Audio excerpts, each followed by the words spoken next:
Au début du XXe siècle, 1% des chrétiens dans le monde se trouvaient en Afrique. Aujourd'hui, on y dénombre un quart de la chrétienté. Un dynamisme impressionnant qui dépasse dorénavant les limites du continent.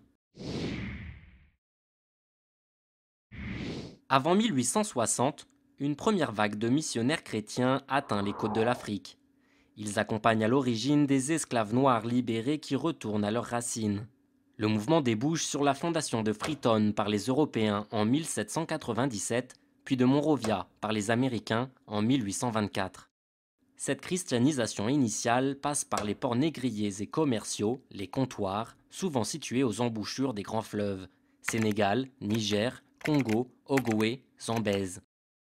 De là, ils remontent et créent des stations de missionnaires, catholiques comme protestants, dans des régions où les peuples les accueillent favorablement.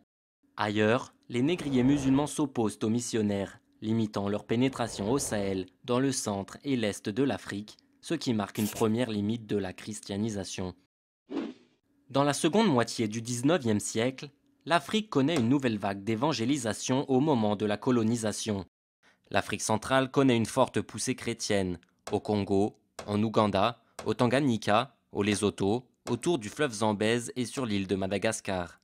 Au nord, en terre d'islam, la progression du christianisme est stoppée le long d'une ligne allant du Sénégal à la Corne de l'Afrique. Certaines missions réussissent à s'implanter toutefois dans le Sahel et au Maghreb, dans les zones où le christianisme trouve des points d'appui, en Kabylie par exemple. Parfois, la cohabitation existe, en pays Wolof, au Sénégal, ou en pays Bamoun, au Cameroun. Ce vaste mouvement historique d'évangélisation par les pères et les pasteurs occidentaux est connu.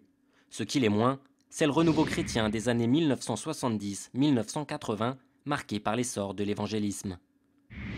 L'évangélisme ou protestantisme évangélique se distingue par quatre caractéristiques. Un dynamisme militant et prosélyte, le mouvement volontaire vers Dieu, on renaît chrétien, le rapport direct au commandement de la Bible et la place centrale de Jésus crucifié. L'évangélisme se divise en deux tendances. La première insiste sur la vie pieuse. La seconde est centrée sur l'efficacité de Dieu au travers des guérisons et des miracles. C'est cette option qui rencontre le plus de succès en Afrique. À l'échelle du continent, on compterait 165 millions d'évangéliques, soit environ un quart des adeptes de l'évangélisme dans le monde.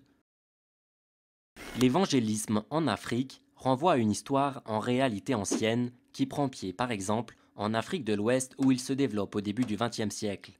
Le phénomène prend son envol dans les années 1970-1980, coïncidant avec la prise en main des communautés par les Africains eux-mêmes qui remplacent les premiers leaders occidentaux.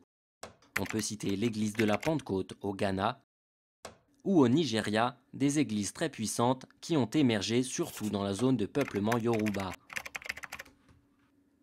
Ces grandes églises évangéliques d'Afrique occidentale anglophone ont essaimé dans les pays francophones voisins, Côte d'Ivoire, Bénin, Togo. De même, les communautés du Kenya et leurs 20 millions de fidèles ont contribué au développement de l'évangélisme en Afrique de l'Est, en particulier en Ouganda, en Éthiopie, en Tanzanie et autour du Zambèze.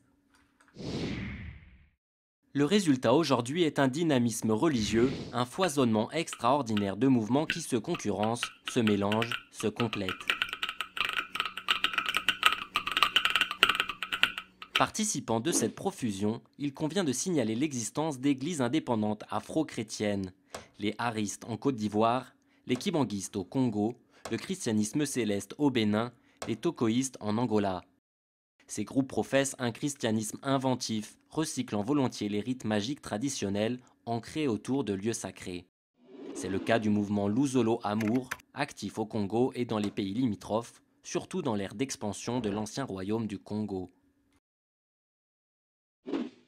On assiste désormais à une circulation généralisée des croyances et des hommes dans le continent. Au Nigeria et au Ghana, une véritable industrie de la cassette vidéo chrétienne a vu le jour. Les pasteurs les plus charismatiques vont de pays en pays et fondent des succursales. C'est le cas de l'église de Pentecôte ghanéenne avec ses 28 filiales africaines. Le dynamisme peut être aussi francophone. Ainsi, le Centre international d'évangélisation basé à Ouagadougou a ouvert 8 antennes en Afrique. Ces églises affichent sans complexe une ambition mondiale. L'église de Pentecôte ghanéenne a essaimé dans une vingtaine de pays hors d'Afrique. Plus modestement, le centre d'évangélisation burkinabé déjà cité dispose de 2 antennes en Europe, l'une à Rome, la seconde à Morangis dans l'Essonne. Se constitue ainsi à l'échelle planétaire une vaste diaspora religieuse africaine qui épouse les grands courants migratoires. Selon notre estimation, il y aurait venu d'Afrique subsaharienne environ 530 000 migrants de confession évangélique en Europe et 320 000 en Amérique du Nord. C'est maintenant l'Afrique qui alimente l'Europe en prêtres, pasteurs et prophètes. 107 apports, illustrés ici par la profusion des affiches qui tapissent les murs de la banlieue parisienne, le christianisme en Île-de-France par exemple serait amputé de près de la moitié de ses pratiquants.